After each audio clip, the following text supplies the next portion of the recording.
Juana Caballero, ella es catedrática de Sociología y además ha sido una de las pioneras en nuestro país de hablar sobre teorías de la conspiración. Tenemos la suerte de que esté en esta universidad y tenemos la suerte de que haya querido participar con nosotros en esta Semana de la Salud. Ella va a dar el taller, como sabéis, de infodemia y teorías de conspiración y COVID. ¿De acuerdo? Si me olvida algo, Cinta, yo creo que no, ¿verdad? Pues sin más dilación, creo que vamos a dejar sí que comentar que hay... eso es importante. Estrella, tú vas... Cuando ellos te van a preguntar cuando quieran... Vale, lo digo para que también se entere la gente del público, el público que tenemos en casa, para que ellos puedan escribir en el chat y que Cinta les vaya dinamizando, ¿vale? Pues sin más, te dejo... Os dejo con... Buenas tardes, maestros. Vale, la pena de la mascarilla es que nosotros si nos reímos o nos sonreímos, todo eso, con lo cual la comunicación es un poco complicada en ese sentido. A ver, para mí es súper importante poder estar hoy aquí, no solo por la línea de investigación que desarrollo, sino porque es un público diverso. Yo sé que hay estudiantes de enfermería, sé también que hay algún estudiante de trabajo social y es un reto la situación que tenemos ahora, sobre todo en cuanto al manejo de la infodemia. Entonces, lo que vamos a hacer es intentar hacer una charla por una parte teórica, pero por otra parte práctica y que podáis consultar en cada momento, ¿vale? Si veis que yo voy hablando y tenéis alguna duda de algún concepto, cualquier cosa, levantáis la mano. Las personas que estén con el chat online, lo mismo, tú me levantas la mano cuando alguien tenga alguna duda. Cuando habló Begoña conmigo, ella sabe que estamos trabajando en una idea de teoría de la conspiración, en un proyecto internacional hace ya un puñado de años, antes de que empezara el movimiento negacionista de la COVID, porque el equipo internacional empezó a trabajar en torno a 2015 con este tema, ¿no? Normalmente con otro tipo de teorías de la conspiración, no específicamente relacionadas con la COVID, pero sí, por ejemplo, con el movimiento antivacunas, que digamos como una especie de precedente a lo que tenemos, digamos, ahora, ¿no? Entonces, en la charla de hoy yo voy a hablar de varias cosas. Voy a hablar de la infodemia, explicar un poco en qué consiste ese concepto y voy a hablar de las dos pandemias. Y ahora explicaré un poco eso que es. Voy a hablar de la importancia y de lo relevante, que es hablar de los peligros que hoy en día tiene la infodemia, especialmente en el ámbito sanitario, pero no exclusivamente en el ámbito sanitario. Y después me voy a parar un poquito a explicaros qué tipo de contenidos son los que aparecen cuando se habla de infodemia. O sea, qué es lo que nutre, qué información es la que aparece, digamos, ahí.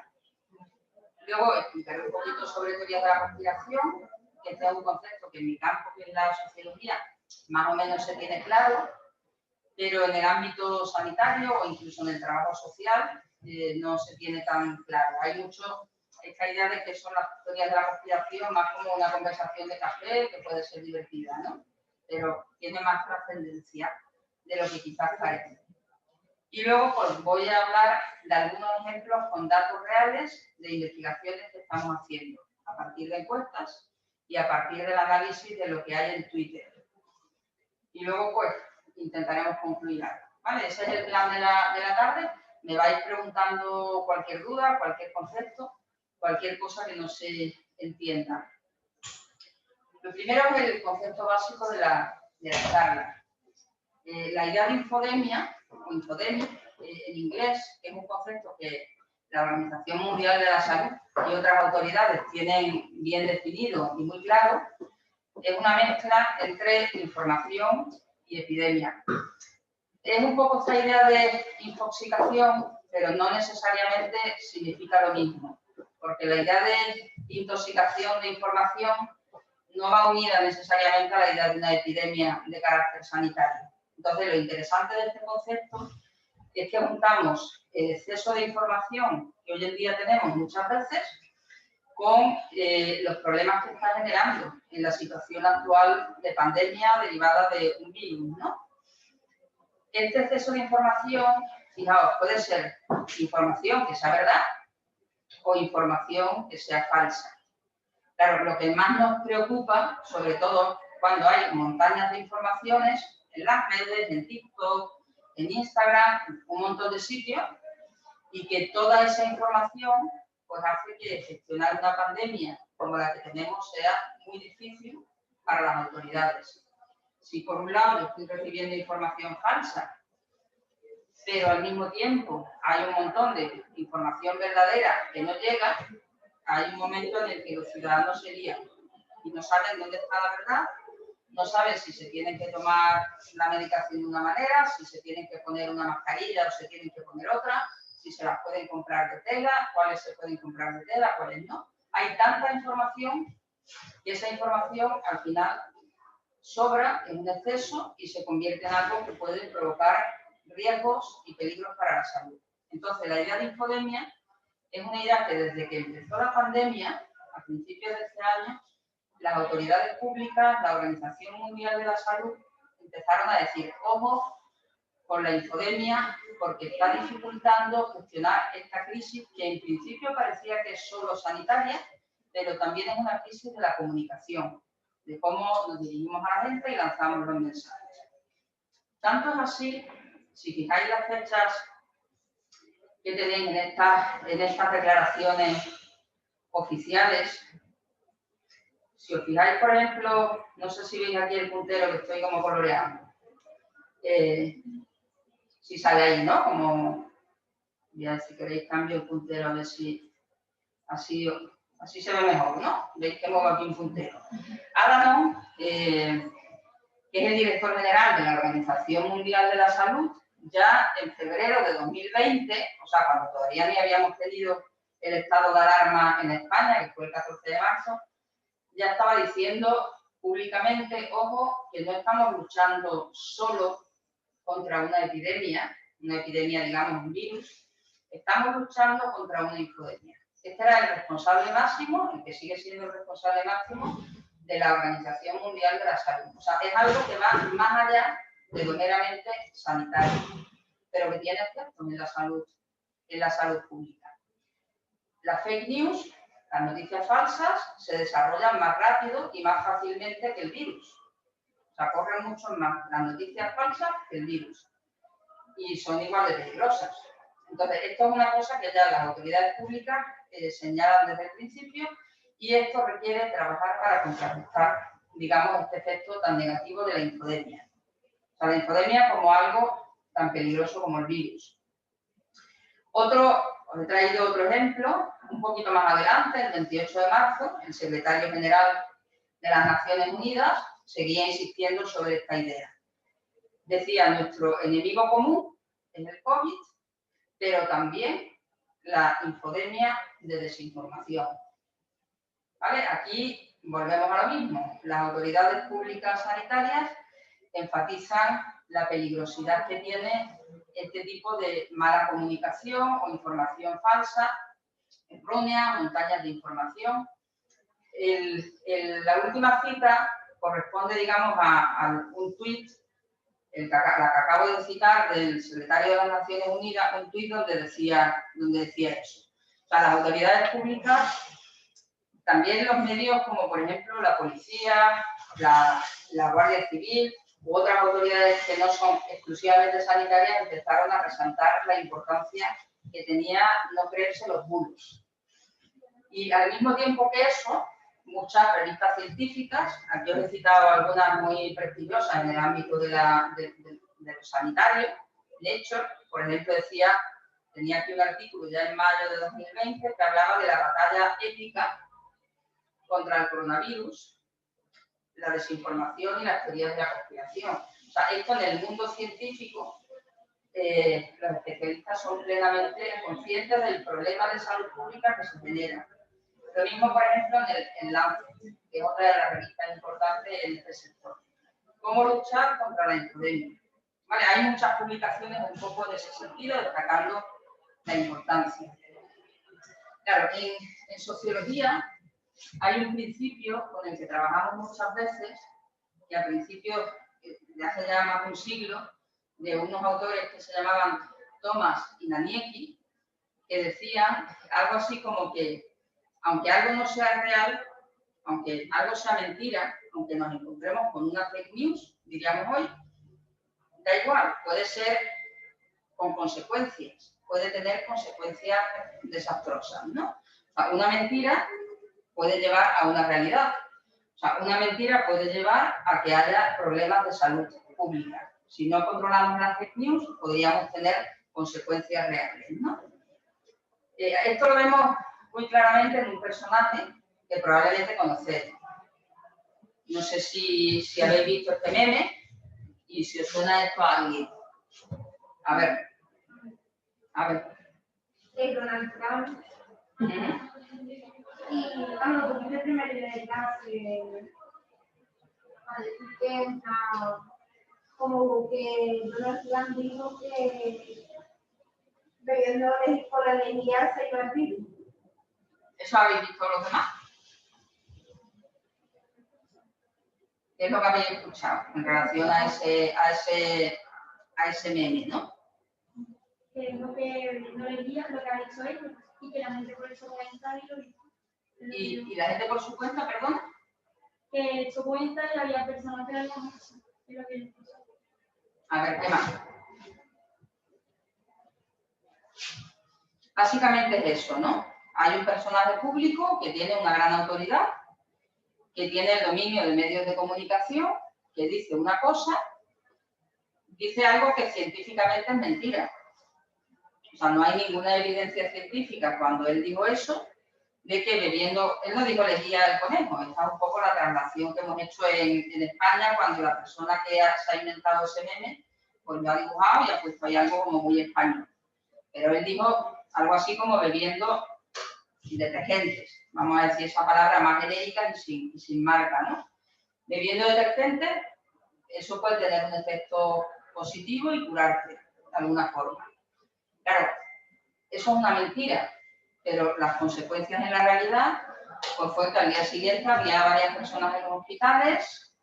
Entonces, las fake news, las mentiras, los bulos, la infodemia, especialmente si son noticias falsas, pues puede generar consecuencias reales. Por eso es tan importante el ser capaz de verificar, de controlar, porque todas esas noticias no se desarrollan. Vale, ese es un primer mensaje muy importante. Vamos a los conceptos. Ya sabemos, hay exceso de información. Ya sabemos que hay un montón de mensajes circulando en las redes, en la prensa, en los grupos de WhatsApp, entre los amigos, y hay muchos mensajes que no son verdaderos. ¿Qué tipo de mensajes son los que utilizan, digamos, o los que se utilizan hablando de COVID? ¿Y qué carácter tienen? Bueno, ahí es donde entran en juego pues, distintos conceptos que vamos a trabajar a lo largo de la charla. Uno es teoría de la conspiración. ¿Habíais escuchado antes ese término? ¿Y en qué contexto y hablando de qué? No era una pandemia, era una pandemia. Como un plan de político, de intereses políticos. Vale, ¿eso dónde lo has escuchado, por curiosidad? Pues amigos míos.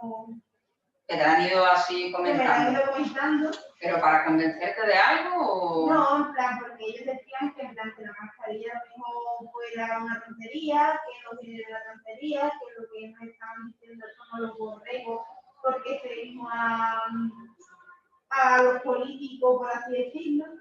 Y eso, tú piensas que es interesante, porque conecta con lo que va después, a lo largo de la sesión.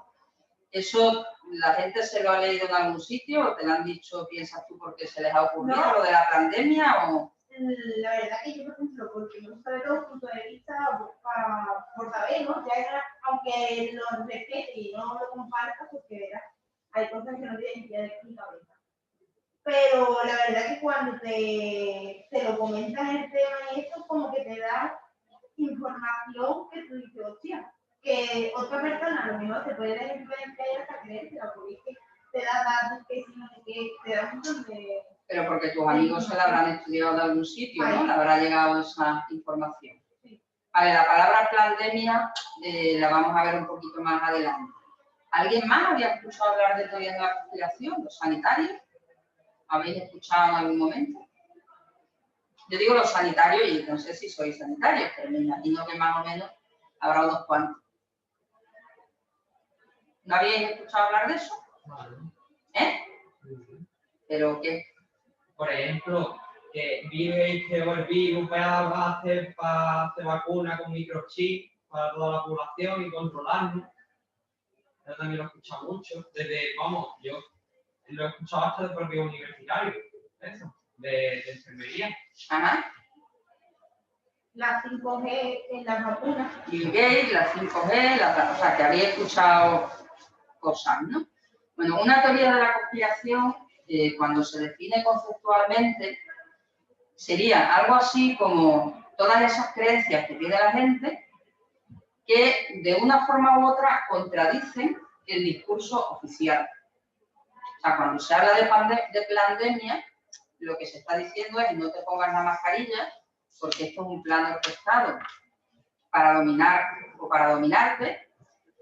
Pero claro, al decir no te pongas la mascarilla, lo que se está haciendo es contradecir a lo que las autoridades, el discurso oficial, está diciendo. El concepto no se refiere a que sea verdad o mentira. Se refiere a que se trata de una serie de creencias, una serie de ideas que contradicen lo que en un momento determinado se considera verdadero, el discurso oficial, digamos, ¿no? Eso es una teoría de la conspiración, es dar otra versión de los hechos. Claro, si es una teoría de la conspiración sobre que el mundo está dominado por reptiles, eso lo habéis escuchado, ¿no? Lo de los reptiles, el movimiento reptiliano, pues bueno, a lo mejor tomando un café, pues nos reímos. Pero claro, si masivamente la gente deja de ponerse las mascarillas, la cosa ya es mucho más seria. O sea, ir en contra de la corriente oficial, pues en determinadas situaciones como la que vivimos ahora, pues puede ser peligroso para la salud pública y para nosotros, ¿no? Entonces, ahora mismo hay mucho interés en conocer cuáles son esas teorías de la conspiración para poder tomar acción, ¿no? Luego tenemos un montón de noticias falsas. Claro, las noticias falsas no son necesariamente idénticas a las teorías de la conspiración, porque tú puedes lanzar noticias falsas por el motivo que sea, por ejemplo, por hacer un beneficio económico. Yo quiero vender, pues no sé, una crema especial y digo que esa crema cura el virus y ahora me hago rico. Esa es una noticia falsa, pero no necesariamente es una teoría alternativa o una teoría de la conspiración. O sea, pueden ser conceptos que están pasando, digamos, al mismo tiempo. Luego tendríamos desinformación. Aquí ya entramos en palabras mayores. Muchas veces, muchas teorías de la conspiración tienen que ver con difundir desinformación. La desinformación es un tipo de noticia que tiene la idea de manipular a los demás expresamente. Por ejemplo, es cuando hacen una deepfake que ponen a un personaje, le manipulan la cara y hacen que mueva los labios o que diga cosas que realmente no dijo. Eso hay un intento premeditado de falsear información. De hecho, la Unión Europea, cuando empezó a crecer el número de noticias falsas que había, ya dijo que la desinformación, precisamente, era mucho más peligrosa, era más amenazante la desinformación que las noticias falsas. O sea, digamos, hay que tener muchísimo cuidado con la desinformación, porque ahí hay una planificación para engañar. Por ejemplo, ¿cómo se está engañando hoy mucho de forma planificada? Creando algoritmos, robots sociales o robots, que lo que hacen es que multiplican el mensaje negativo en las redes sociales. Y eso está creado con programas informáticos expresamente para manipular. Pueden hacer cambiar el voto, por ejemplo, en las elecciones. O pueden hacer que alguien se tome un medicamento que es falso, que no te ayuda a solucionar. O pueden hacer que, por ejemplo, personajes de carácter público que están dando mensajes verdaderos, pues sean atacados a través de las redes sociales o desprestigiados para que la gente no crea sus mensajes, ¿no? La desinformación que algunas veces se vincula a las teorías de la conspiración, es súper importante en este sentido. Normalmente hay otras corrientes hoy en día por la del COVID, como por ejemplo la corriente negacionista. ¿Habéis escuchado hablar de eso? De los negacionistas. Ahora se habla mucho de esto en la tele, ¿no? El negacionismo lo que viene a decir es que no existe la COVID. Es una negación de la epidemia. ¿Cómo es posible que se esté negando la epidemia? A ver. Me voy a dejar por más, ¿eh? Pues porque a lo mejor no todo el mundo lo tiene de cerca y hay gente que al no tenerlo de cerca pues cree que realmente no existe, que se tiene que quedar en casa. Porque, por ejemplo, yo hasta hace relativamente poco no tenía ningún caso cerca de mi círculo. La primera hora no tenía ningún caso. Hay mucha gente que tú lo obligas a quedarse en su casa no sé cuántos meses sin que haya visto el virus o conozca a nadie que tenga el virus, pues empieza a pensar, pero si esto no existe. Y puede llegar a dudar. Yo lo puedo entender, que la gente llega a dudar, no lo tiene cerca. Si no lo ha visto y encima le dicen que es un plan, ¿no? Una pandemia, ¿no? Pues todavía a lo mejor con más motivos.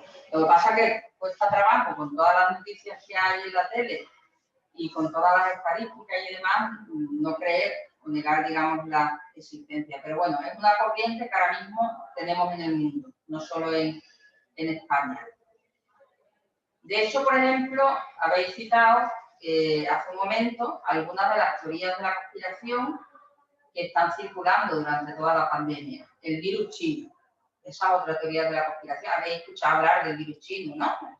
Eso Trump ha sido una de las personas que más ha hablado de ese virus chino. El 5G, esa tecnología que nos va a dominar. El virus como un arma biológica. O Bill Gates, con sus intentos de nominación. Esas son teorías de la conspiración relativas a la COVID, pero en realidad, cuando se habla de teorías de la conspiración, de lo que se está hablando es de este poder secreto que la gente piensa que hay entre bambalinas. Algo está pasando de manera, digamos, oculta, que hace que nos domine a los demás. En este caso, pues, un virus chino. Hace unos años, cuando no había la epidemia de la COVID, pues se hablaba de otro tipo de manipulaciones. Algunas de estas teorías son muy populares, se extienden mucho por internet. Hay hoy en día un montón de encuestas, ahora os comentaré una de las que nosotros hemos trabajado desde la Universidad de Huelva.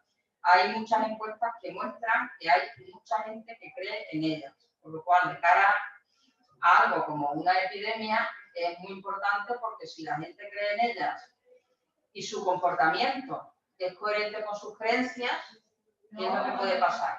Si yo creo que es un virus chino o si yo creo que no existe la pandemia, ¿cómo? Que perjudica al final lo que están alrededor. Si no me pongo la mascarilla, si no sigo las normas de distancia social, etcétera, etcétera, al final puedo provocar una mayor expansión. Entonces, ahí tenemos un poco esos peligros. Tenemos teorías de la conspiración, digamos, que han sido muy populares. Por ejemplo, que Lady Di no murió por un accidente, sino que fue asesinada. ¿Esta la habéis escuchado? Esta, por ejemplo, en España la creen principalmente mujeres de mayor edad. O, por ejemplo, el asesinato de Kennedy, ¿no? Que también fue producto. O, por ejemplo, que tenemos a un grupo de extraterrestres, reptilianos, verdes, porque los dibujos aparecen de color verde, que son los que manejan el mundo. O, por ejemplo, algunas de las antiguas, los Illuminati, habéis escuchado de eso hablar también, el Club Bilderberg, que se reunían en un sitio para dominar al mundo. Yo estaba en ese sitio donde se reunían, en los protocolos de Sion, que tiene que ver con el tema judío. O sea, hay un montón de teorías de la conspiración. También las hay, por ejemplo, en relación a las migraciones, Eurevia. El Islam está invadiendo Europa y por eso... ¿Cómo? Blanca Lerni, me parece muy bien. No te escucha, perdón. Blanca Lerni. ¿Blanca, perdón? Blanca Lerni. Ah, Blanca Lerni, que te está escuchando. Blanca, lo que sea. hay muchas. O sea, hay muchas. Si ponemos en Google teorías de la conspiración, nos va a salir una lista muy larga. Son explicaciones alternativas al discurso oficial, ¿vale? Creencias que en algunos casos pues, pueden tener mucho daño. Hoy en día, además, porque las teorías de la conspiración han estado siempre, o sea, hace siglos que están. Siempre no, porque nos tendríamos que ir al origen de los orígenes, y yo tanto no llego, pero en los últimos siglos se han documentado históricamente. Y lo que ocurre hoy como algo peculiar es que con Internet se expanden como la pólvora, porque alguien le da un clic y ahora multiplica por mucho. Se hace una especie de marketing de teorías de la conspiración. Si hay algún experto que sabe manejar bien las redes, pues consigue que una teoría pues, pueda tener muchísimo éxito. O sea, se multiplica en este contexto de Internet. Y normalmente el perfil de personas que tiene lo que los psicólogos suelen llamar una mentalidad conspiranoica, que esto es un concepto más psicológico, los sociólogos solemos hablar más del perfil sociológico, ¿no?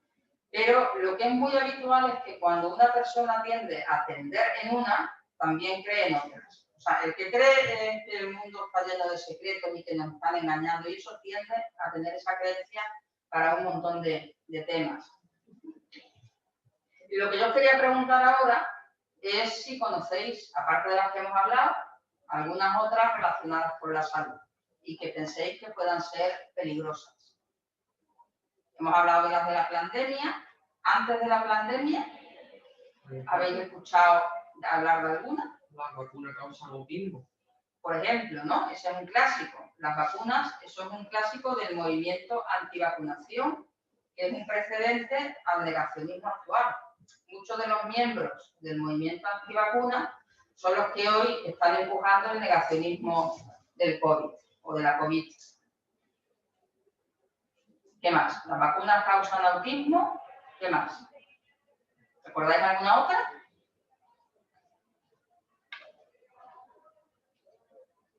Bueno, no pasa nada. Ya nos iremos acordando de otras conforme pase el tiempo.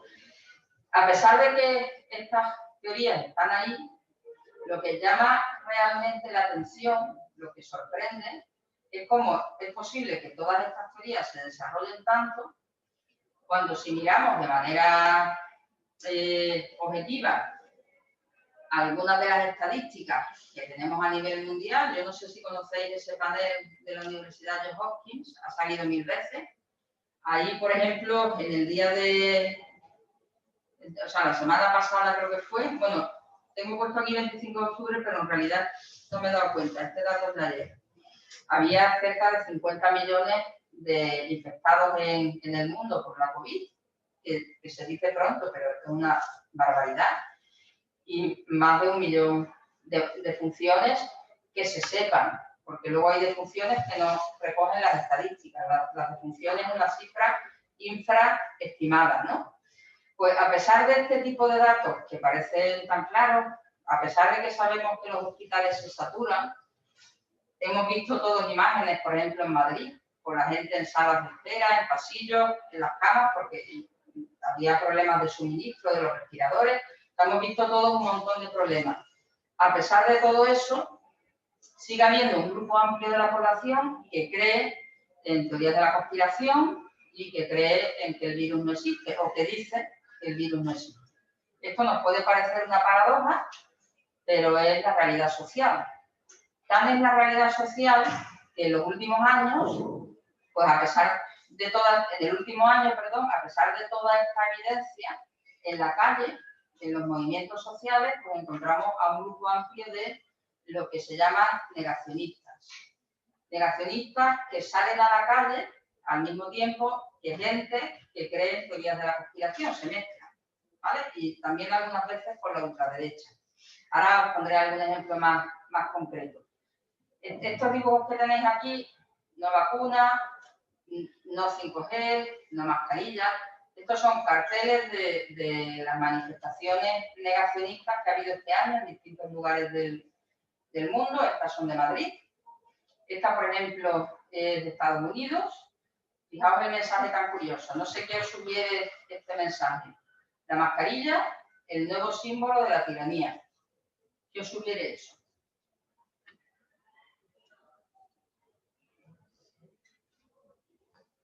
A ver. Mascarilla igual a tiranía. Como que si tienes la boca tapada, no puedes hablar. ¿No? Estás gobernando por ti, porque supuestamente al tener la boca tapada no tiene voz. Más ideas. A ver. Esa es una posible. Otra cosa. Si veis ese cartel por la calle, ¿os llamaría la atención o por qué la mascarilla se asocia con la tiranía?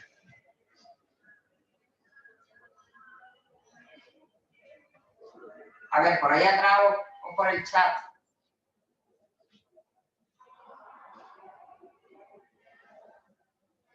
Normalmente, y esto lo vais a ver ahora en algunos datos, el movimiento negacionista lo que viene a nivel internacional es a decir que el hecho de que los gobiernos nos pongan una mascarilla obligatoriamente y tengamos que salir con mascarilla, tengamos que pasear con mascarilla, etcétera, etcétera, lo que está haciendo es producir una falta de libertad de la gente, de alguna gente que le gustaría no llevar puesta la mascarilla o que simplemente piensa que el virus no existe y yo para que porra no solo me pongo la mascarilla, sino que tengo además que gastarme dinero obligatoriamente en mascarillas, ¿no? Entonces hay, digamos, todo un discurso de ese movimiento que viene a plantear pues, que la mascarilla es un símbolo de tiranía y una privación de la libertad. Ese es un poco el sentido que están queriendo desarrollar. Vamos a ver dos ejemplos de cómo este negacionismo enlaza con la infodemia y con la teoría de la conspiración y algunas opiniones. Vamos a hacer apuestas. Bueno, ya sabemos, y me habéis contado algunos ejemplos de amigos, ¿no? Que hablan de la pandemia, de lo de Bill Gates y todo eso. ¿Eso pensáis que todo el mundo piensa así? Si tuviéramos que hacer una acción adivinatoria, ¿qué pensáis? La gente, todo el mundo piensa en el virus chino, hay solo un grupo pequeñito de gente, es la mitad de la población. A ver, ¿qué pensáis? ¿Cuánta gente piensa en esto? Yo no sabría decir, yo no sabría decir cuánta gente piensa que no se estoy virus, pero sí que es verdad que también dentro de la gente que no se informa, también hay gente que a lo mejor sí que busca fuentes de información más fiable. Que hay gente que a lo mejor se lo cree porque es lo que escucha y no se informa. Y también como el virus es una cosa que no se ve, pues simplemente se creen que no existe. No sabría decir aproximadamente mi cantidad. Pero podéis tener alguna idea. Bueno, pues yo por lo que observo a mi alrededor, me da la sensación de que hay, pues yo qué sé, la mitad de la población aquí en España no se cree que haya un virus. O casi todo el mundo se lo cree y solo son unos cuantos raritos que sí se lo creen. Pues yo, vamos, hablando de conspiraciones en general, no solo de ahora con el tema del COVID, sino en general, yo creo que absolutamente toda la población puede llegar a dudar de algo, porque todo el mundo duda. Viene de la persona. Y conspiraciones, dudar de una versión oficial. Yo creo que todo el mundo podemos ser conspiranoicos En cierto grado, ¿no? En cierto grado, claro. Lo que hay que determinar, claro, cuál es el grado ya de comportamiento conspiranoico y todo, pero todo el mundo dudamos a veces de algo. Pero con respecto a la COVID, ¿qué pensáis? ¿Pensáis que hay mucha gente que se cree esto o no? Yo creo que al principio sí, la gente como que tenía más miedo a la COVID, ¿no? Le tenía más miedo, pero conforme el gobierno nos ha ido imponiendo confinamiento y nos ha ido haciendo de esta manera, pues yo creo que la gente ya cansada de que nos gobiernen y de que hagan las cosas mal, ¿no? Porque es verdad que yo sé que una pandemia se le queda grande a cualquier presidente, pero se puede hacer las cosas diferentes, ¿no? Y yo creo que es un marrón que les ha caído, se le queda grande. Yo lo veo desde creo que la gente ya cansada de confinamiento, de toda la pandemia esta, creo que poco a poco la gente es como que dice, venga, pues esto no existe y Pero la gente es un 5%, un 50%, o sea, Un 30%, 40%. a ver, los demás, apuestas. Ana María Romero dice que cree que no, que la gente sí cree que existe el virus y sobre todo las personas más mayores, aquí en España. Vale, pregúntale, bueno, tú me estás escuchando, Ana María, es que como no te veo un poco complicada esta comunicación, pero que aproximadamente cuánta gente cree. Estamos haciendo apuestas, luego os voy a decir lo que nos han dicho en una investigación internacional que hemos hecho, que ya nos da una medida de cuán importantes son estas creencias en el mundo. 60% sí, 40% no. 70-30, vale. O sea, muchísima gente cree según piensa Ana María. ¿Los demás pensáis igual? Yo creo que cada vez va llegando más información y cada vez menos. Que al principio, al haber más desinformación, pues todo el mundo creíamos que era un vídeo creado, todo el mundo creíamos que... Pero cada vez, conforme van saliendo más cosas se demuestran, el pensamiento crítico va primando. Vale, príngate. ¿Qué porcentaje? 50.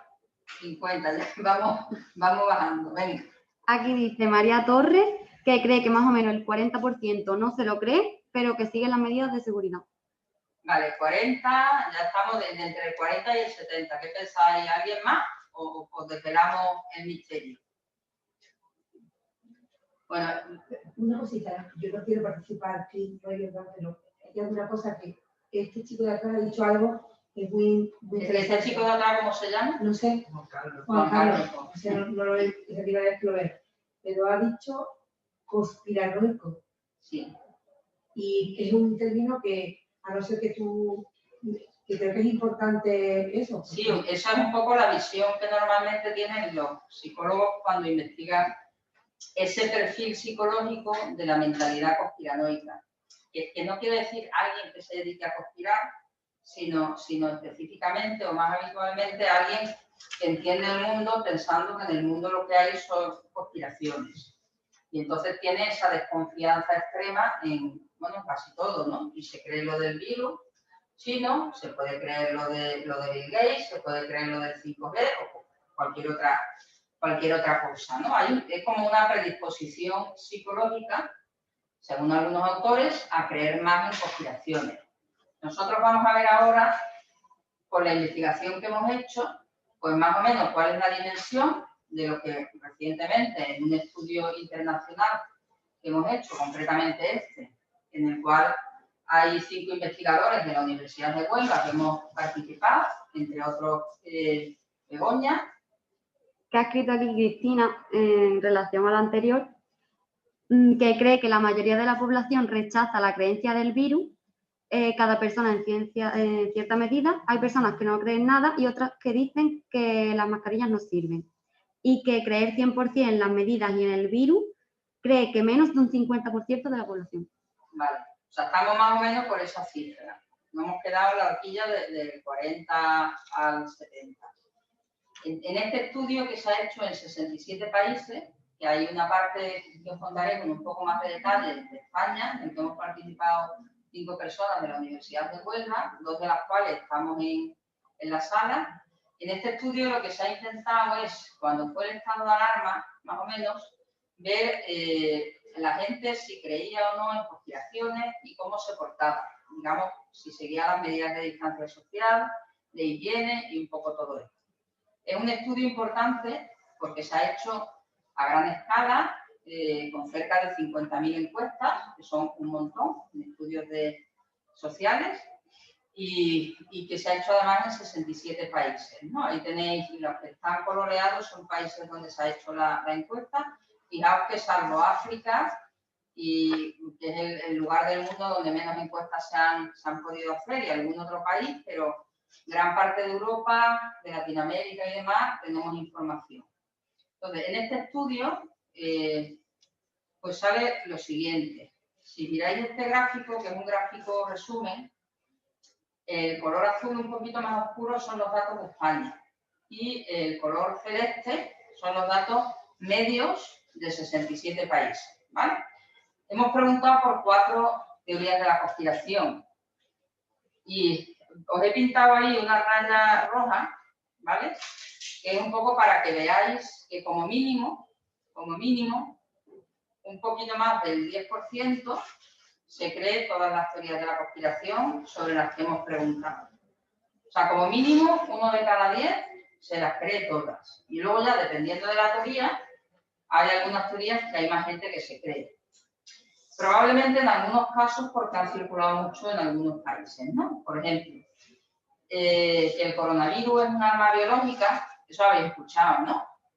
Porque el coronavirus es un arma biológica que los científicos de manera oculta han diseñado, tenéis que entenderlo así, ¿no? Han diseñado en el laboratorio con algún fin secreto, ese es un poco el contenido de la teoría de la conspiración. En España se la cree el 21,9%, que es bastante. No llega al 40%, que quiero decir que todavía es mejor que no llegue a tanto, pero el que haya 1 de cada 5 que se crea eso y que haya también casi 1 de cada 5, 18%, que en España se crea, fijaos que tiene que ver con lo de la libertad, de lo que hablábamos antes.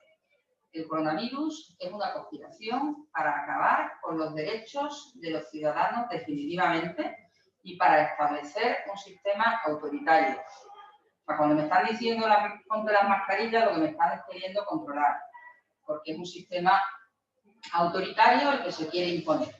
Bueno, esa creencia la tiene también 1 de cada 5 españoles, con lo cual, si 1 de cada 5 españoles o la mitad de ese grupo se plantea desobedecer, el efecto en una población, en la salud pública, podría ser importante. Si se plantea ir a la calle a protestar también, 1 de cada 5 es un número muy elevado de personas. No nos hace falta tener un 40, un 50, un 60% para tener unos impactos importantes.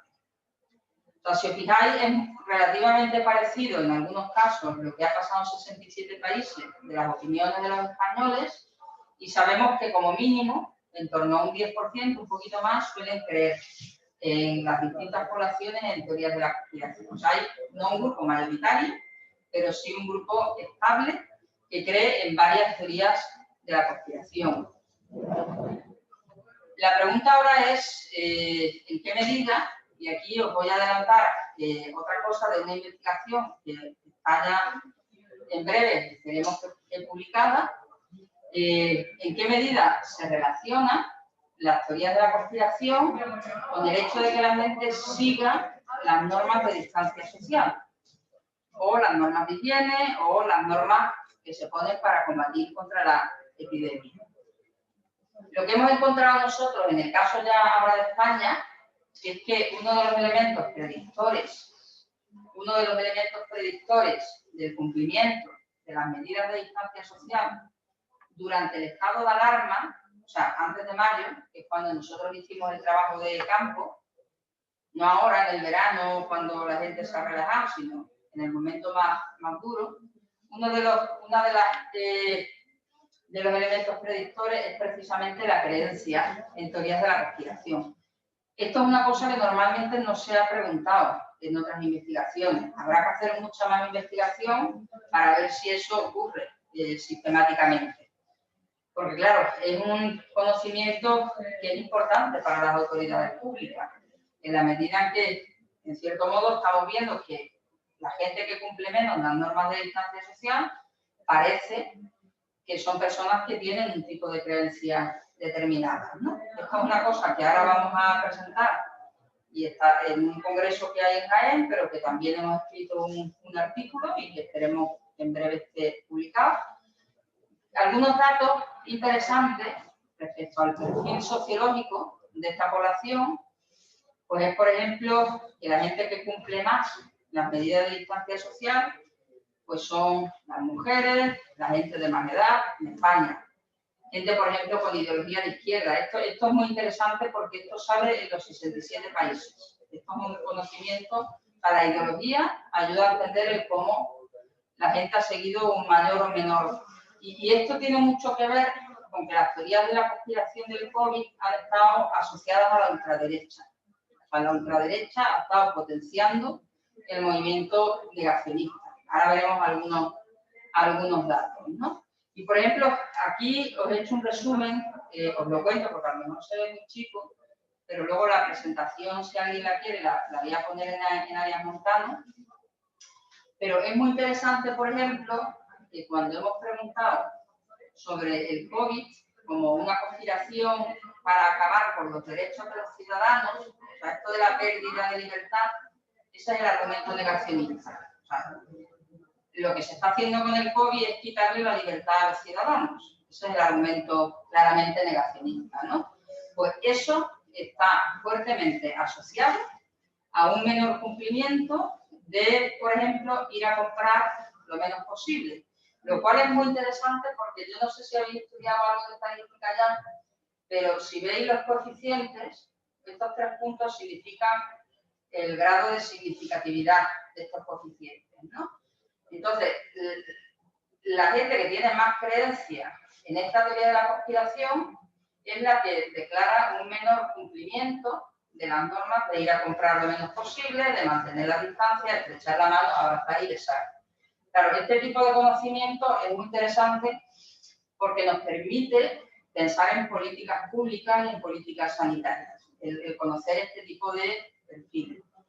Entonces, como conclusión un poco aquí de este estudio, antes de entrar en el de Twitter, saber un poco el que no todo el mundo cree igual en teorías de la conspiración, hay distintos perfiles y algunas de estas creencias pueden hacer daño a la salud pública si se acompañan de malos hábitos o malos comportamientos. Si tú te lo crees, pero luego cumples las normas, no pasa nada. Pero si tú te lo crees y encima no llevas la mascarilla, no te lavas las manos, etcétera, etcétera, pues sí que puede tener un efecto en el conjunto de la sociedad. ¿Me estáis siguiendo más o menos? ¿Voy rápido, lento? ¿Alguna pregunta? Vale, nos vamos a ir entonces a comentar algo del segundo estudio. ¿Alguien tiene Twitter o cuenta de Twitter o alguna cuenta? A ver, ¿cómo la usáis? ¿Para informaros? ¿Para jugar? ¿Qué es lo que hace Twitter? ¿Qué es lo que hace Twitter? ¿Qué características tiene? ¿Cómo podemos usar Twitter para bien y para mal? A diferencia de otras redes sociales, es que, por ejemplo, Instagram se centra en imágenes, Facebook imágenes, en Twitter se está centrando en el texto. Y es básicamente escrito. Todo lo que encuentras es escrito, por lo que encuentras mucha disparidad de opiniones. ¿Y en qué medida eso es bueno o malo? ¿O puede ayudar o empeorar? Pues por eso que se usa más como medio de información. ¿Solo medio de información? No sé cómo siempre se ha usado más método, pero tiene un gran carácter informativo. Hay un método de información y desinformación. Y desinformación también porque te dan mucha información que la mayoría es falsa. Como que no una fuente. Por aquí dicen que en Twitter hay mucha más libertad de expresión y que personalmente lo usan para ambas cosas, para informarse como red social. Vale. O sea, que vosotros lo usáis para informar. Cuando uno se informa, uno está pendiente un poco de lo que sale en los trending topics, en el timeline, va mirando así, ¿no? Hay una artesanía muy grande, con la ayuda del ordenador, de intentar contaminar las redes, ¿no? Entonces, lo que vamos a hacer ahora, la siguiente parte es ver un poquito del movimiento negacionista que genera esta serie de informaciones falsas, esta infodemia, o que difunde teorías de la conspiración a través de una red como Twitter. No sé si estáis familiarizados con Twitter, no me voy a enrollar mucho en la parte técnica, pero existe una manera para investigar Twitter que es comunicarte con Twitter y descargarte la información que la gente publica, ¿vale? Eso técnicamente se puede hacer. Entonces, lo hemos hecho para estos dos hashtags. No sé si recordáis el movimiento negacionista en Madrid, el 16 de agosto, que la gente lo conocía porque Miguel Bosé estuvo difundiéndolo. ¿Lo recordáis? Fue el verano. Pues el 29 de agosto hubo una movilización negacionista en Madrid, hubo gente famosa que estuvieron ayudando a discutir, y luego el 16 de agosto, perdón, y ese mismo mes, el 29, 2 días después, pues hubo otra manifestación en Berlín. Entonces, lo que hemos hecho aquí es extraer todos estos hashtags y todos los mensajes que había ese día. Entonces, os voy a dar algunos datos. En el caso de Madrid, una serie de 270.000 tweets que descargué, y luego en Berlín de más de 1 millón de tweets. O sea, la gente va escribiendo y tú te puedes conectar a Twitter para descargar esos tweets, para luego analizarlos, ¿vale? Esto, bueno, pues han analizado todo eso, no me paro aquí, que es muy técnico, y voy a ir a algunos resultados. Por ejemplo, en el caso de Madrid, en el caso del movimiento negacionista en Madrid, lo que nos encontramos es, digamos, una red de gente que está en Twitter muy polarizada. ¿Habéis escuchado hablar de polarización recientemente? ¿Qué es polarización? En las redes. Cuando se dice que las redes están polarizadas, ¿a qué nos referimos? ¿Os suena el concepto? ¿Lo habéis escuchado en la tele o algo? Hay, digamos, como grupos extremos, muy emocionales, que están hablando de un tema y que algunas veces se enfrentan entre sí porque tienen un discurso que se contrapone. Entonces, en el caso de Madrid, lo que pasó es que había un grupo de gente que estaban criticando muchísimo a los negacionistas, diciéndole, por ejemplo, enfermera saturada, que es un usuario de Twitter que tiene muchos seguidores. Las personas que van hoy a Madrid porque están en contra de las mascarillas y la farsa de la COVID, también están en contra de ser atendidas en hospitales y centros de salud llegado el momento, por respetar su voluntad, más que nada. ¿Qué está diciendo ese mensaje? ¿Está a favor o está en contra del movimiento negacionista? ¿En contra por qué? Se refería a que si está en contra del COVID, también tendrá que estar en contra de ser atendido si lo contrario. Ahí hay un poco de ironía, ¿no? Está diciendo, a ver, que no vayas a Madrid a manifestarte si luego quieres ir a que te atiendan en hospital. O sea, en este día hubo mucha gente que criticaba más suave o más fuertemente a los que se manifestaban en Madrid. Por ejemplo, este tuit, que fue también muy retuiteado, de Censor Jules, que dice, esto no es libertad de expresión. Esto no es libertad de expresión. Esto es una secta de criminales, fijaos el tono, es un tono muchísimo más emocional, atentando contra la salud pública. Claramente está rechazando el movimiento negacionista. Entonces, cuando hay un movimiento de estas características en la calle, en las redes, es muy habitual encontrar una gran polarización. Grupos que están a favor y grupos que están en contra del movimiento. Concretamente, este movimiento ha generado, el negacionismo ha generado muchísima crítica, porque además ha venido después de que mucha gente ha muerto en el mundo a raíz de la COVID. En cambio, pues, ese mismo día, pues nos encontramos a personajes públicos en España y fuera de España animando a que la gente fuera a esa manifestación. En el caso concreto de Miguel Bosé, que todos conocéis en este país, este era un tuit con el cual se animaba a ir a la manifestación. Ya no te lo encuentran, yo porque lo tenía de antes, pero ya han retirado su cuenta, por lo cual, salvo que tuviera de antes o lo encuentres en alguna web, pues le han dejado sin Twitter, sin Facebook, sin Instagram, por la peligrosidad de los bulos. Y esto ha sido ahora con la COVID, no ha sido con bulos, digamos, que previamente se pudieran desarrollar. En Alemania, con el hashtag Berlín 29 de agosto, también encontramos un poco la misma cosa. Eso fue unos días después de la manifestación. Aquí tenéis una foto de la manifestación. Y es muy interesante ver los distintos tweets más retuiteados. Uno de los tweets más retuiteados de ese día era el de, aquí lo he puesto traducido al español, del Iván Farah, este que está aquí, en este tweet que decía: un amigo negro está sentado en el tren. Todo el tren está lleno de nazis y de negacionistas del coronavirus. Me escribe que se siente inseguro. Esto es Alemania. O sea, lo que está diciendo este mensaje es un poco lo que os he comentado antes, ¿no? De que en el movimiento negacionista se mezcla muchas veces también un poco de la ultraderecha. En el caso de Alemania, pues se ha documentado más fácilmente. Otro de los tweets muy retuiteados es este de Robert Kennedy. ¿Sabéis quién es? Kennedy, de la misma familia que conocemos, ¿no? De John F. Pero en este caso era un conocido antivacuna que ahora se ha sumado y que viene de Estados Unidos a Alemania a protagonizar un discurso en la manifestación del 29 de agosto, ¿no? Y fijaos el tweet que lanza, no sé si se lee desde ahí, pero os lo leo.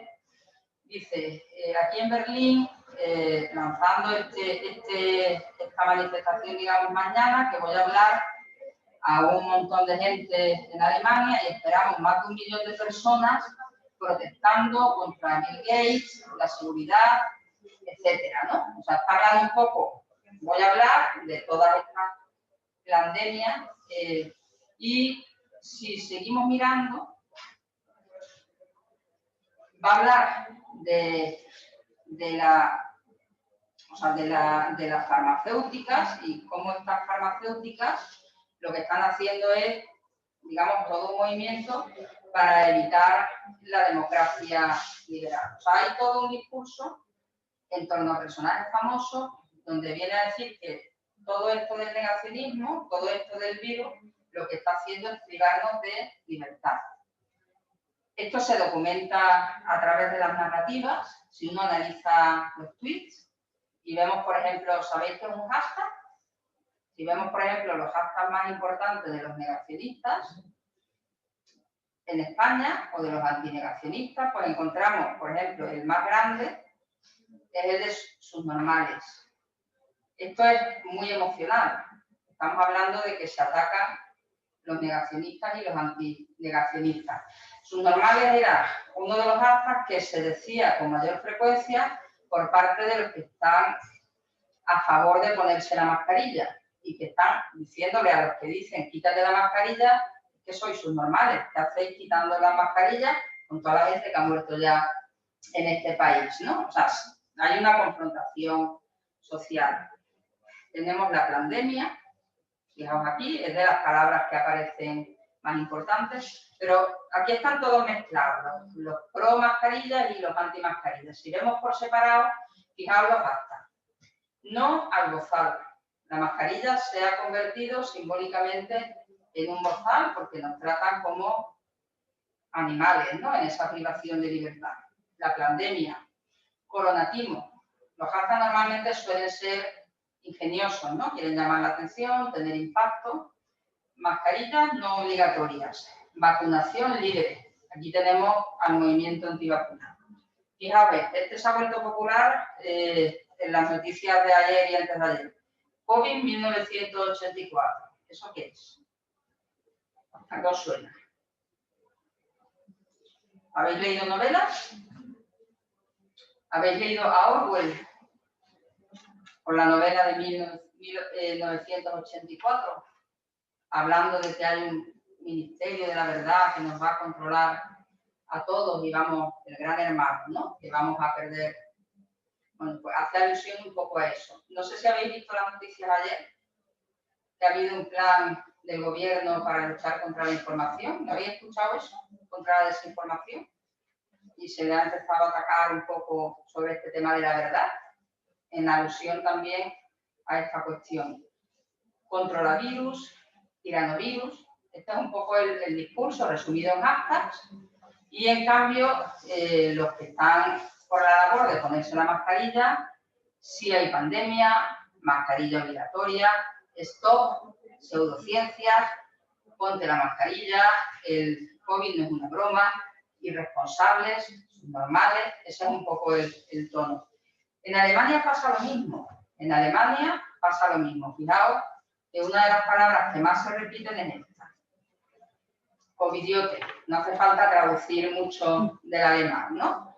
Definitiva, decía Bembeleger, definitivamente tienes el covidiote. Estaba criticando a los del movimiento antimascarillas. Y curiosamente en alemán aparece muchísimo, porque el discurso está muy cargado de esto que decíamos de la ultraderecha, aparece mucho la palabra libertad entre los defensores del negacionismo. Freiheit, freedom, las palabras más importantes, esto es libertad en alemán, en inglés, porque hay mucha gente que habla ahí, si os fijáis, se utiliza muchas veces esa palabra de la libertad. Pero claro, se usa en un sentido muy diferente al que lo usaríamos nosotros. Se usa sobre todo como consigna, porque el Día de la Libertad es en alusión al Congreso nazi que hubo en 1935, que tenía esa consigna. Entonces, digamos, como un guiño al movimiento nazi. Bueno, si nosotros profundizamos un poco en esos mensajes, qué tipo de red provocan, aquí voy a usar un poco la lupa. Si miramos, este es el grupo antinegacionista. Tenemos enfermera saturada aquí, Sensor Rules, que os he puesto antes otro tweet, el que hablaba de imbéciles. Todo esto son la gente que lo retuitea y que lo sigue. Gabriel Rufián, que en España aparece muy habitualmente en estas redes. Pero ¿quién está en el otro grupo? Este es el movimiento negacionista en España a través de las relaciones y lo que se retuitean entre sí. Pues en el otro grupo, así si ampliamos la lupa, pues nos encontramos algunos, lo veis ahí, ¿no? Que no sé si se ve aquí, Voceo Oficial, que es una cuenta que ya han suspendido, pero que en el momento en que yo descargué la red todavía existía, ¿no? Entonces, este es un poco el panorama. El panorama de la infodemia es que hay muchísima información, pero algo también muy peligroso, gente que se insulta entre sí, que están lanzando un montón de mensajes con un tono nada amable y que puede llegar a provocar no solo una mayor contaminación, una mayor difusión del virus, sino también un importante conflicto social. Entonces, sintetizando un poco, resumiendo y ya casi terminando para dejaros hablar, lo que encontramos es, pues por ejemplo, que estos movimientos tienen mensajes muy parecidos. Si comparamos en Alemania, por ejemplo, con España, el subnormales es equivalente al covidiote, es un poco el mismo tipo de insulto, ¿no? Usan los mismos hashtags o similares mensajes y hay muchas contradicciones. Esto es un poco lo característico de las teorías de la conspiración. Por ejemplo, tenemos al que dice el coronavirus no existe, en alemán, coronavirus existiert, pero al mismo tiempo el virus existe, porque está el virus chino, 5G, o sea, tenemos una maraña de confusión para la gente, donde alguna gente dice que no existe, pero al mismo tiempo sí existe porque es chino. No sé si me explico. O sea, esto es un poco lo que está caracterizando la confusión del escenario actual. Y luego, otra dimensión interesante que yo he querido destacar aquí es cómo es un movimiento donde hay una conexión internacional muy peligrosa, porque se ve que se están apoyando unos a otros. Mira, aquí tenéis 3 hashtags muy retuiteados de las series que yo he analizado. 3 tweets, perdón, de los más retuiteados. Si miramos, si por ejemplo alguien tiene cuenta de Twitter y pone en Twitter España con Berlín, esto es un grupo de gente que estaba apoyando la manifestación de Berlín desde España. Y con hashtags como España con Berlín, Spain with Berlin, Europe with Berlin, allá hay toda una confluencia de gente apoyando el negacionismo. Pandemia, pandemic, falsa pandemia, lo puede decir de una manera u otra, pero lo que se está desarrollando un discurso de que la pandemia, y luego pues yo he puesto esto en mayúscula, pero libertad, despierta, en fin, un poco ese mensaje. Y lo ponen en inglés, lo ponen en español, porque hay un poco ese intento de llegar a mucha audiencia. Vemos, por ejemplo, otra dimensión, España con Berlín, Unidos por la Verdad. Unidos por la Verdad ¿qué quiere decir? Pues básicamente que parece que nos están mintiendo. Vamos a juntarnos, a generar un movimiento social fuerte para luchar contra esta pandemia, donde nos están engañando y nos quieren dominar. Mensajes como estos hay muchos. Aquí he puesto algunos muy retuiteados y luego otros que ya tienen otras dimensiones en las que hay que pensar. Libertad, Berlín, a ver si pongo esto en grande, un segundito, para que lo veáis bien. Este es otro de los que han sido muy retuiteados. Libertad, Berlín. Hoy espero que sea el primer día de un mundo mejor. No son negacionistas, son guerreros. Está un poco el tipo de mensajes de autoidentificación. Bueno, llegados a este punto, que ya llevamos un buen rato aquí hablando de distintos conceptos y de algunos ejemplos, lo que yo os pregunto ahora a vosotros y a los que están en casa, ¿y ahora qué hacemos? O sea, ¿qué podríamos hacer? ¿Qué podríamos hacer desde el ámbito sanitario? ¿Qué podríamos hacer desde el ámbito social? ¿Desde el ámbito político? O sea, ¿cómo podemos contrarrestar esta infodemia? Yo creo que toda medida general vale, pero no vale. Yo creo que lo que hay que fomentar es el pensamiento crítico de la persona. Y que la persona tiene que saber identificar individualmente la información que es correcta, menos correcta, y saber lo que es diferenciarla. Es lo que yo veo, desde mi punto de vista. Vale, ¿eso cómo se traduce a las leyes? A las leyes, pues, de la educación. En educación, por ejemplo, la filosofía no se puede perder, las escuelas. La ciencia científica tampoco. Toda va a educación, a lo que los colegios, los institutos y las universidades. A ver, por ahí. ¿Qué más pensáis? ¿Qué más ideas? ¿Hay algo que os haya llamado la atención, que no se haya hecho bien en el contexto de la pandemia? ¿Pensáis que hay algo que podía haberse mejorado?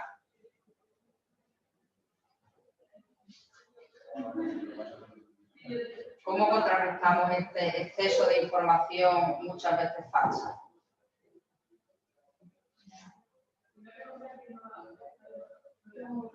También promocionando lo mismo a que la persona busque en fuentes que sean específicas y verídicas, que no se dejen llevar por la misma fuente que el vídeo de información falsa, como por ejemplo muchas veces pasa en Twitter. Yo Más creo, ideas. No hay una respuesta única, ¿eh? O sea, no hay recetas que sean mágicas para solucionar. Yo creo que otra pandemia, otra infodemia, por así decirlo, son, por ejemplo, los medios de comunicación, como es la televisión, que muchas veces como que meten demasiada información falsa. Entonces, como que ahí también se vive así como un desconcierto de ciencia. ¿Qué me están diciendo, no? Que hay mucha información contradictoria. Entonces, yo creo que los medios de comunicación, como por ejemplo la televisión, o por ejemplo ya que tenemos las redes sociales, las cuentas oficiales deberían de decir la verdad, o sea, decir la verdad, deberían de transmitir la información y a través de ahí basarnos toda la información. Pero es un poco desquiciante, ¿no? O sea, si tuviéramos que comprobar cada cosa que se nos dice, imaginaos en la situación que yo me estoy leyendo lo que dicen en Twitter y yo tengo que comprobar cada frase que me suena sospechosa. ¿Tenemos más estrategias? pero vosotros pensáis que las cuentas oficiales no dicen la verdad. Si seguís en Twitter a Sanidad, por ejemplo, al Ministerio de Sanidad. Las cuentas oficiales sí, los medios, por ejemplo, la televisión, tú pones a lo mejor Telecinco o Antena 3 o todo, y a lo mejor te pueden de una papeleta, vamos. todos te podrían vender una papeleta y podría ocurrir incluso que hasta, que es un poco lo que ha pasado también con esta pandemia, que hay cosas que se están descubriendo día a día y que casi no nos está dando tiempo a asimilar los nuevos descubrimientos. Por aquí dice, yo personalmente creo que los medios de comunicación son los que deberían ser más objetivos. Nosotros podemos no quedarnos con una primera noticia que nos dan e indagar para refutar esa noticia. Pero los medios de comunicación deberían ser más responsables y más humildes para no jugar como un tema como la salud de la población.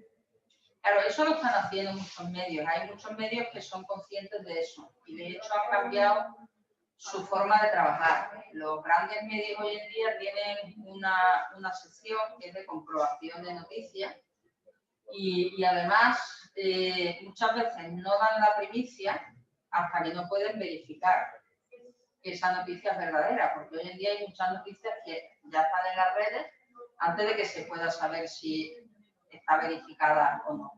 Entonces, eso sí que lo están haciendo muchos medios, sobre todo cuando tienen personal suficiente para hacer eso, ¿no? Pero medios que hay muchísimos, algunos con personal, otros sin personal, los hay más interesados, menos interesados en determinadas cosas. También, Yo creo que no es responsabilidad de un medio tener la propiedad de la verdad. Yo creo que eso debe ser algo más social, debe venir más desde arriba. Un medio, por ejemplo, un medio privado como puede ser el medio La Sexta, tiene neutral, por ejemplo, que mide lo que es verdad o mentira. Un medio privado medir ahí lo que es verdad y lo que no es verdad. Y si está financiado, ¿me entiendes lo que quiero decir? No es si está financiado por alguien que quiere... No es tanto que mira lo que es verdad o no es verdad, pero bueno, eso neutral es un poco verificación, digamos, de hecho, pero sí que es cierto que el periodista cuando construye la noticia tiene fuentes más o menos fiables. Entonces, lo que sí están haciendo muchos medios, desde que las redes sociales se han hecho más importantes, es intentar fortalecer esa comprobación de los hechos. Porque le puede llegar una noticia de Twitter que no es lo mismo que te llegue de un corresponsal que está ahí y que sabes que es una fuente fiable, ¿no? En cualquier caso, lo que quería llamar la atención al final es que no es nada fácil controlar la infodemia. De hecho, la Organización Mundial de la Salud lleva todo el tiempo que llevamos de pandemia intentando y seguimos teniendo una infodemia. No se ha podido parar esta infodemia. Probablemente necesitemos soluciones, digamos, que sean multidimensionales e integrales, que vengan desde la política, que vengan desde los medios de comunicación, desde la educación, desde el sector sanitario, e intentar a través de todas esas fuentes contribuir. En cualquier caso, nosotros, a nivel de ciudadanos, una cosa que sí podemos hacer y podemos recomendar es algo tan sencillo como romper las cadenas de la difusión. ¿Esto qué quiere decir? Que para no magnificar una noticia falsa, podemos adquirir el hábito de no retuitear, de no decir me gusta en Facebook, de no compartir un WhatsApp. O sea, esto es tan importante que hasta Twitter, en las últimas elecciones de Estados Unidos, ha cambiado un poco su tecnología para que la gente no pueda retuitear, los robots, no puedan retuitear masivamente noticias falsas, ¿no? Hay que trabajar mucho también con estas empresas, con Twitter, con Facebook, con TikTok, para que no permitan, digamos, que se pasen determinados límites hasta el punto de poner en riesgo la salud. En cualquier caso, es un camino que está abierto y que lo vamos a tener en los próximos años. Yo aprovecho un poco para deciros que el trabajo de investigación que Estrella ha planteado ahí nos dejaba un perfil abierto de aquellas personas que suelen conspirar más. Eso es importante. Vosotros que estáis ahora en la universidad y que vais a aprender un poco lo que es la ciencia y cómo hacer investigación, para eso sirve la investigación. Si yo tengo un perfil que resulta que es el que más conspira, pues yo tendría que intervenir mucho más en ese perfil. ¿Me explico? Y de esa manera, si yo sé que es la mujer, como los resultados eran esos, ¿no? Mujer en España, hablaba Estrella. Digo que la investigación en esto es muy importante y hay que invertir en investigación, pero también invertir en políticas o intervenciones y propuestas enfocadas en los resultados de esa investigación. ¿Me entendéis o no? Te veo muy serio como que no me está Es que la mascarilla es está muy grueso. Mira, ahora que dices eso, me voy a permitir una anécdota de esta mañana que creo que estábamos viendo yo que es importante, que no es una teoría de conspiración, pero que podéis entender cómo se mueve, cómo es el movimiento, ¿no? Esta mañana que hicimos la inauguración, permitimos exclusivamente a 50 personas para asegurarnos que era el 50% por el tema de la seguridad en el salón de actos. Y lo que hicimos es que hemos hecho un streaming.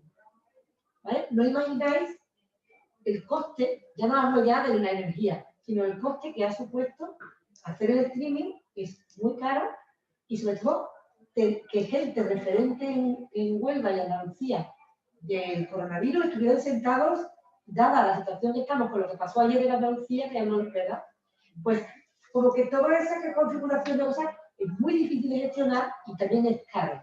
Y estuvieron sentados esta mañana de manera pública, de manera gratuita para todo el mundo.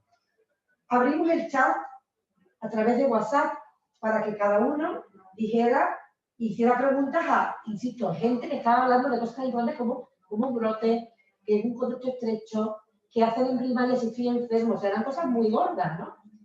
Pues sabéis lo que el 80% de las cosas que dijeron, hablo del 80, fue, ¿por qué, si es tan importante la mujer que está hablando de epidemiología, ¿por qué se ha quitado la mascarilla? Y era como que se contagió, es un poco rollo Miguel Bosé, o sea, oye, que tenemos 2 horas disponibles para nosotros gratuitas, estos 3 personajes aquí, y que yo me contagio de decir por qué cuando dijimos, no sé si alguno de aquí estaba esta mañana allí, ¿cuántas veces explicamos el por qué había ventilación cruzada, prevención? Estuvo ahí, yo soy la directora de salud, no se me va a ocurrir hacer algo que no tenga que ver.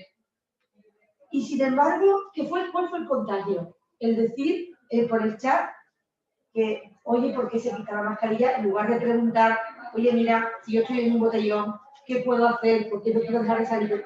No sé si. Es una cosa, ¿tú por qué haces los grupos de la clase? El grupo de la clase, niños, no sé qué.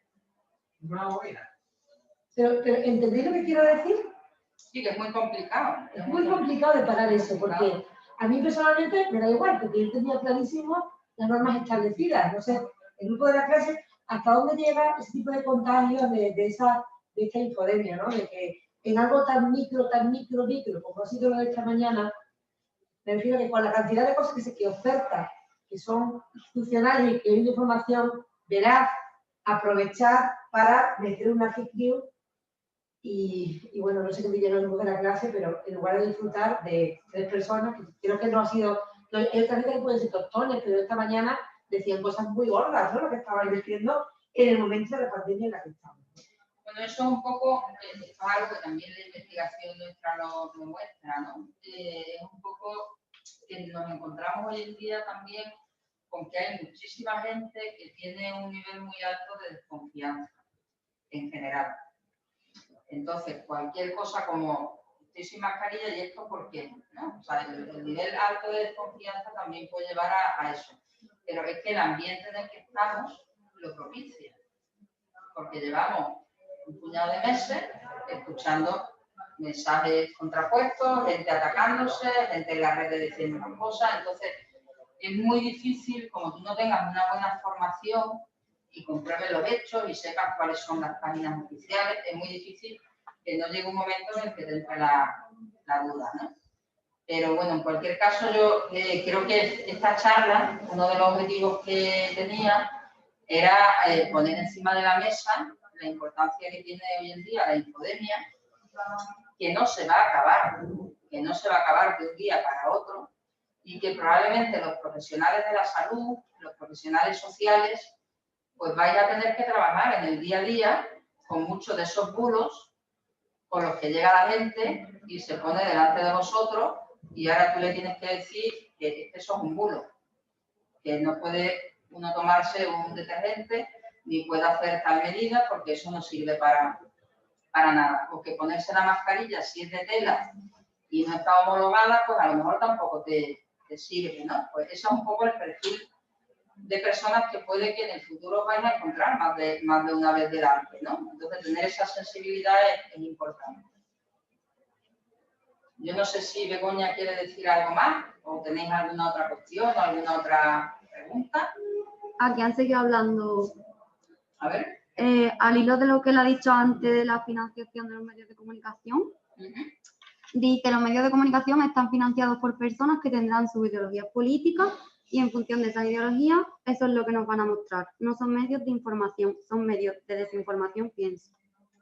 Y después Cristina dice, yo creo que el problema es que desde el principio de la pandemia los órganos a cargo proporcionaron poca información. Entonces una solución es dar información desde un principio de forma oficial y verídica y objetiva y no dar lugar a invenciones. Además de más conciencia y responsabilidad social en saber qué estamos leyendo y dónde lo estamos leyendo. Y Virginia, depende de la información, pero las redes sociales, al igual que son beneficiosas en algunos puntos, también son un medio de publicar y difundir contenidos de manera muy fácil y rápida. Es por ello que se le abre la puerta a que se viralicen contenidos falsos. Claro, eso además se hace de manera premeditada. O sea, quiero decir, tú puedes construir un bot que multiplique un mensaje falso millones de veces en las redes, ¿no? Y con eso hay que tener muchísimo cuidado. Eso es desinformación pura y dura.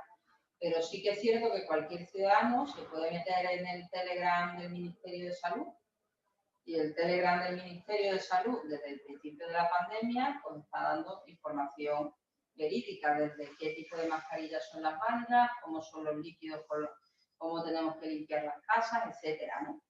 Entonces también hay una parte del ciudadano, de responsabilidad del ciudadano, de decir, a ver, voy a buscar cuál es la fuente o qué fuentes pueden ser más fiables. En Twitter, una cosa curiosísima que ha pasado, yo llevo investigando Twitter hace ya años y por primera vez en Twitter pues han implicado y también, por ejemplo, en Google, tú cuando ponías coronavirus te sale lo primero la información oficial.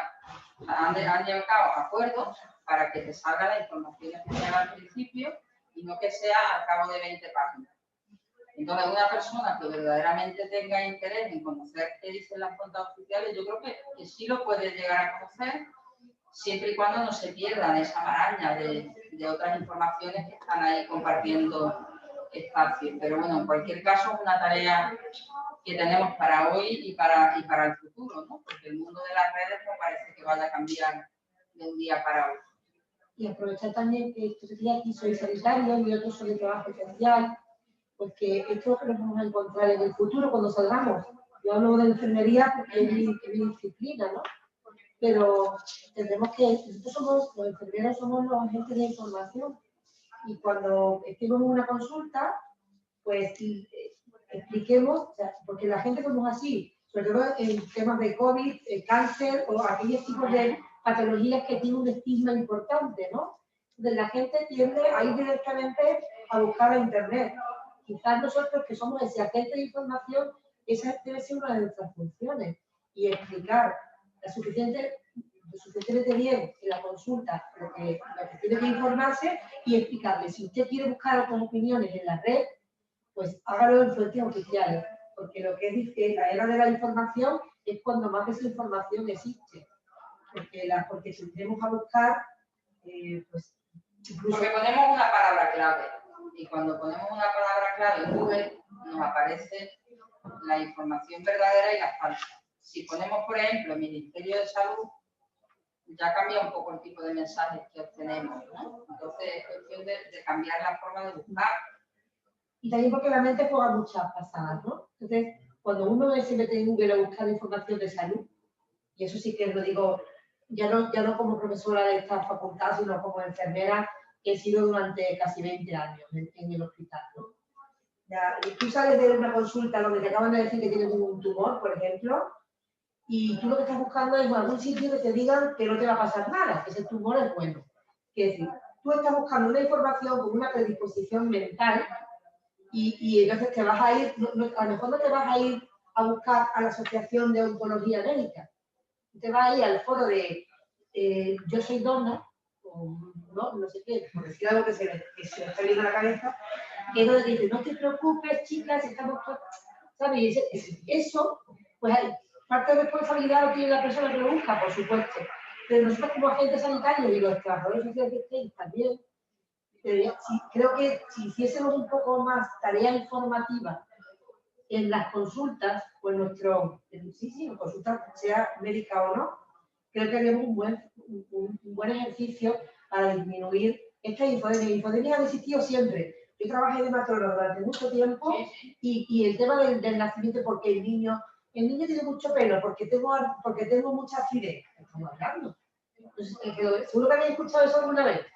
O es lunero. El niño es lunero porque tengo mejor la piel. Son falacias que se dicen que además están establecidas. Y tenemos que trabajar con las creencias de la gente y las creencias son muy difíciles de modificar a no ser que intervalamos mucho con la información, lo que decía antes esta chica. No quiero extender más porque además son las 6 y ya empieza el siguiente taller. Gracias, Estrella. Vamos a darle un aplauso como se merece. A la gente del chat también por tener el chat. Y gracias por todo, chicos. Para las certificaciones, os lo he explicado ya. Las certificaciones del taller, lo digo también para los del chat, las certificaciones del taller, a partir de 15 días podéis solicitarlas en el correo donde se han puesto las inscripciones. Os ha llegado bien por maria.salguero, os ha llegado, ¿no? O activos en salud. En cualquiera de los dos correos podéis decir vuestro perfil, de quiénes sois, a qué actividades habéis estado apuntados y ya os dice, lo más seguro que lo haremos todo para evitar contacto, lo haremos todo por internet, ¿vale? Pero en unos 15 días podéis ya solicitarlo, ¿de acuerdo? Gracias.